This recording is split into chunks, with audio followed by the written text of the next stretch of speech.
ناظرین، کیا یمن ٹرمپ کے لیے دوسرا ویتنام بنے گا؟ یمن مغربی افواج کا قبرستان، یمن امریکہ کے لیے ایک نیا دلدل۔ مسلسل ناکامیاں امریکہ کی یمن میں فوجی شدت پسندی کے باوجود، عبرت ناک شکست۔ امریکہ کی ناکامی کی وجوہات کیا ہیں؟ امریکی دعوے اور حقیقت کے درمیان تضاد کیوں ہے؟ یمن کا مضبوط میزائل اور ڈرون نیٹ ورک غلط وقت اور غلط جگہ پر طاقت کا مظاہرہ یمنی فوج کے لیے ہر حملے پر تقریباً $2 کا خرچ آتا ہے، جبکہ امریکہ کو ان حملوں کا جواب دینے کے لیے روزانہ لاکھوں ڈالر خرچ کرنا پڑ رہے ہیں۔ ٹرمپ کی فوجی شدت پسندی ایک ناکام کوشش۔ کیا امریکہ یمن میں زمینی فوج بھیجنے جا رہا ہے؟ ٹرمپ کی حکومت فوجی اور سیاسی دباؤ میں یمن کے خلاف جنگ۔ امریکہ کے لیے فاصلہ ایک بڑا چیلنج۔ امریکہ کے لیے یمن میں جنگ کیوں خطرناک ہے؟ ٹرمپ کی نئی حکمت عملی، ایران کا پرانا بہانہ، یمنی ڈرونز میں غیر معمولی تکنیکی ترقی، یمنی ڈرونز میں نئی خصوصیات کیا ہیں؟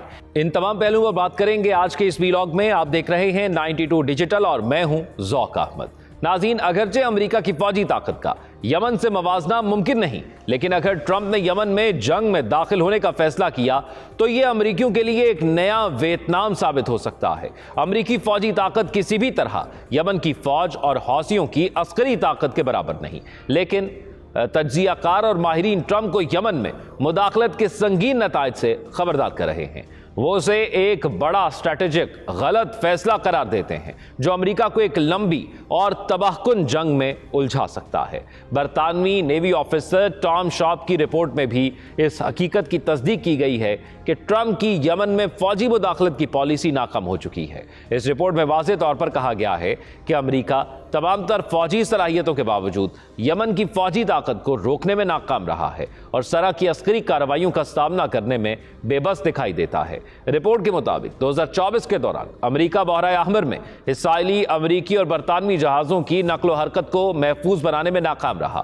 اس کے نتیجے میں 90% سے زیادہ بڑے اور قیمتی تجارتی بحری جہازوں نے بحرہ احمر اور باب المندب آبنائے سے گزرنے سے انکار کر دیا اور انہوں نے کیپ آف گڈ ہوپ جیسے متبادل بحری راستے اپنانے شروع کر دیے۔ یہ تبدیلی نہ صرف بحری تجارت کے اخراجات میں اضافہ کر رہی ہے بلکہ عالمی معیشت پر بھی شدید اثرات مرتب کر رہی ہے۔ اگر ٹرمپ نے یمن کے خلاف کسی بڑی جنگ میں کودنے کا فیصلہ کیا تو یہ جنگ امریکہ کے لیے ایک اور ویتنام جیسی دلدل بن سکتی ہے جس کے نتائج کئی دہائیوں تک محسوس کیے جا سکتے ہیں۔ ٹرمپ نے ایک بار پھر یمن میں فوجی کارروائیوں اور جنگ کو تیز کرنے کا فیصلہ کیا، حالانکہ امریکہ کو گزشتہ تمام فوجی مداخلتوں میں شکست کا سامنا کرنا پڑا۔ یہ ناکامیاں صرف جو بائیڈن کی صدارت کے دوران نہیں بلکہ ٹرمپ کے پہلے دور حکومت اور اس سے پہلے باراک اوباما کے دور میں بھی دیکھی گئیں۔ 2015 سے اب تک سعودی اماراتی فوجی اتحاد کے تحت امریکہ کی فضائی اور میزائل حملوں کی پالیسی بھی یمن کو کمزور کرنے میں ناکام رہی۔ اس کے برعکس صنع پہلے سے زیادہ طاقتور بن چکا ہے اور اب وہ اس مقام پر ہے کہ خطے میں نئی جنگی حکمت عملیاں اور اصول مسلط کر سکتا ہے۔ یمن پر امریکی حملوں میں ایک اور اہم پہلو امریکی حکام کے بیانات اور زمینی حقائق کے درمیان تضاد ہے۔ وائٹ ہاؤس کا دعویٰ ہے کہ یہ فوجی کارروائیاں بین الاقوامی بحری جہاز رانی کے تحفظ کے لیے کی جا رہی ہیں، جبکہ رپورٹس اس بات کی تصدیق کرتی ہیں کہ یمن نے کبھی بھی براہ راست امریکی مفادات کو نشانہ نہیں بنایا، حتیٰ کہ جنوری 2024 سے اب تک کوئی بھی امریکی جہاز بحرہ احمر سے نہیں گزرا، جو اس دعوے کو مشکوک بنا دیتا ہے کہ امریکہ اپنی بحری آمد و رفت کے تحفظ کے لیے حملے کر رہا ہے۔ امریکہ کی طرف سے یمن پر حملہ در حقیقت ایک غلط وقت اور غلط جگہ پر طاقت کے مظاہرے کے مترادف ہے۔ اس کے نتیجے میں امریکہ کو شدید اقتصادی نقصان اٹھانا پڑ رہا ہے۔ یہ صرف امریکی معیشت کو ہی نہیں بلکہ عالمی معیشت کو بھی متاثر کر رہا ہے۔ یہ صورتحال امریکہ کے لیے ایک اور ویتنام جیسے بحران کو جنم دے سکتی ہے، جہاں وہ ایک غیر ضروری اور مہنگی جنگ میں الجھ کر عالمی سطح پر اپنی ساکھ اور طاقت کھو سکتا ہے۔ یمن کی حکمت عملی نے امریکہ کو تھکا دیا اور اس کی کمزوریاں بے نقاب کر دی۔ شارپ کی رپورٹ میں یمنی فوجی حکمت عملی پر خصوصی توجہ دی گئی ہے، جس کے مطابق یمن کی ان جنگی چالوں نے امریکی حملوں کو محض منتشر اور غیر مؤثر رد عمل تک محدود کر دیا ہے۔ یہ رد عمل امریکہ کے لیے کسی قابل ذکر نتیجے کا باعث نہیں بن سکا۔ کیونکہ وہ یمن کو بحرۂ آمر اور مقبوضہ علاقوں پر حملے جاری رکھنے سے روکنے میں ناکام رہا ہے، جبکہ یمن میں ایک وسیع اور گہرا میزائل اور ڈرون لانچنگ نیٹ ورک موجود ہے، جس کی وجہ سے ان کے ٹھکانوں کا پتہ لگانا انتہائی مشکل ہو چکا ہے۔ تیز رفتار اور جدید متحرک لانچ پیڈ یمن کے میزائل اور ڈرون لانچ پیڈ نہ صرف متحرک ہیں بلکہ انتہائی ہوشیار اور تیز رفتار بھی ہیں۔ اس کی وجہ سے امریکی ان کو مؤثر طریقے سے ٹریک اور تباہ کرنے میں ناکام رہے۔ امریکہ کے لیے مہنگی جنگ، یمن کے لیے سستا مقابلہ۔ یمنی میزائل اور ڈرون حملوں کو روکنے کے لیے امریکہ کو بھاری قیمت چکانی پڑ رہی ہے، کیونکہ ان کے دفاعی نظام پر آنے والی لاگت یمنی حملوں کی لاگت سے 2 گنا زیادہ ہے۔ یمنی فوج کے لیے ہر حملے پر تقریباً $2 کا خرچ آتا ہے، جبکہ امریکہ کو ان حملوں کا جواب دینے کے لیے روزانہ لاکھوں ڈالر خرچ کرنا پڑ رہے ہیں۔ یمنی فورسز اپنے اسلحے کے ذخائر اور جنگی وسائل تک فوری رسائی رکھتی ہے، جبکہ امریکہ کو اپنے ہتھیار اور فوجی ساز و سامان ہزاروں میل دور سے بحرۂ احمر، خلیج عدن اور باب المندب تک منتقل کرنا پڑ رہا ہے۔ نتیجہ یہ ہے کہ یمنی حکمت عملی امریکہ کے لیے تباہ کن ثابت ہو رہی ہے۔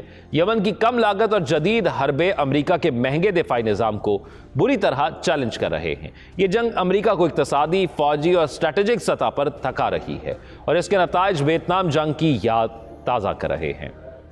یمن میں امریکی حملوں کی ناکامی نے وائٹ ہاؤس کو مزید خطرناک فیصلے کرنے پر مجبور کر دیا ہے اور اب امریکہ یمن میں ایک نئی مہم جوئی کی تیاری کر رہا ہے۔ امریکی قیادت کے زیر غور آپشنز میں سے ایک یمن میں زمینی فوج بھیجنا ہے، لیکن عسکری اور اسٹریٹجک ماہرین اس اقدام کو امریکہ کے لیے انتہائی خطرناک قرار دے رہے ہیں۔ مشکل جغرافیہ اور پیچیدہ میدان جنگ، یمن کا پہاڑی اور دشوار گزار جغرافیہ امریکی افواج کے لیے ایک بڑا چیلنج ہوگا۔ امریکہ افغانستان میں ایسی جنگوں کا تلخ تجربہ رکھتا ہے جہاں اسے ناکامی اور پسپائی کا سامنا کرنا پڑا تھا۔ یمن ہمیشہ مغربی افواج کے لیے ایک دلدل ثابت ہوا ہے۔ تاریخ گواہ ہے کہ جو بھی مغربی فوج طاقت وہاں استعمال ہوئی ہے یا داخل ہوئی ہے، وہ بھاری جانی اور مالی نقصان کے بغیر واپس نہ جا سکی۔ امریکہ اپنی ناکامی کو چھپانے کے لیے دوبارہ یہ دعویٰ کر رہا ہے کہ حوثی ایران کے زیر اثر ہیں، لیکن یہ بہانہ اب غیر مؤثر ہو چکا ہے، کیونکہ حوثیوں نے کئی بار واضح کیا ہے کہ سنا اپنی پالیسیاں آزادانہ طور پر بناتی ہے۔ حوثیوں کی موجودہ جنگ فلسطین کی مزاحمت کی حمایت میں ہے اور اسرائیلی محاصرے اور نسل کشی کے خلاف ہے۔ اگر امریکہ یمن میں زمینی فوج بھیجتا ہے تو یہ فیصلہ اس کے لیے افغانستان اور ویتنام جیسا ایک اور تباہ کن تجربہ ثابت ہوگا۔ ٹرمپ انتظامیہ پہلے ہی شدید سیاسی اور فوجی دباؤ میں ہے اور یمن میں مداخلت اس دباؤ کو مزید بڑھا سکتی ہے۔ بحرۂ آمر کا مارکا امریکہ کی جانب سے یمن پر اپنی مرضی کی فوجی حکمت عملی مسلط کرنے کی کوششوں کے باوجود زمینی حقائق ظاہر کرتے ہیں کہ جنگ پر اب بھی یمن کی گرفت مضبوط ہے اور امریکی بحریہ مسلسل دفاعی پوزیشن میں ہے۔ عسکری ماہرین کا ماننا ہے کہ بحرۂ احمر میں ٹرمپ کی جارحیت مایوسی کا ایک اور قدم ہے، کیونکہ یمنی افواج اپنی لچکدار اور مؤثر حملہ آور حکمت عملی کے ذریعے امریکہ کو کسی بھی فیصلہ کن کامیابی سے محروم رکھ رہی ہے۔ امریکی صحافی جان سمنا نے برطانوی تجزیہ کار شاب کی رائے سے متفق ہیں۔ نیو یارک ٹائمز میں شائع ہونے والی اپنی رپورٹ میں جان سماوی نے یمنی ڈرونز کی حیران کن صلاحیتوں اور امریکہ کی ان کے خلاف بے بسی کو اجاگر کیا۔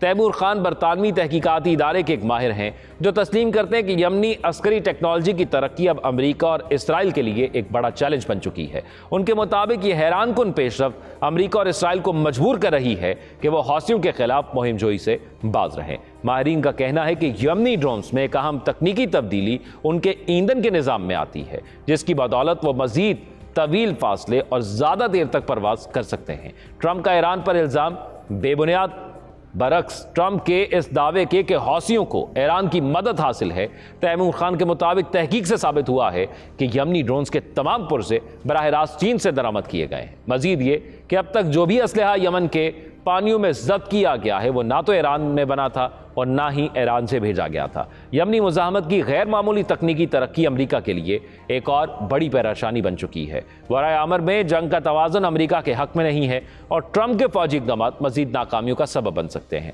یمنی ڈرون ٹیکنالوجی میں غیر معمولی ترقی امریکی صحافی جان سمائی اور برطانوی عسکری تجزیہ کار شاپ اس بات پر متفق ہیں کہ یمنی ڈرونز کی ترقی اور امریکہ کی ان کے خلاف بے بسی ایک حقیقت ہے۔ نیو یارک ٹائمز میں شائع شدہ اپنی رپورٹ میں جان سمائی نے یمنی مزاحمت کی طاقت کا راز جدید ڈرون ٹیکنالوجی میں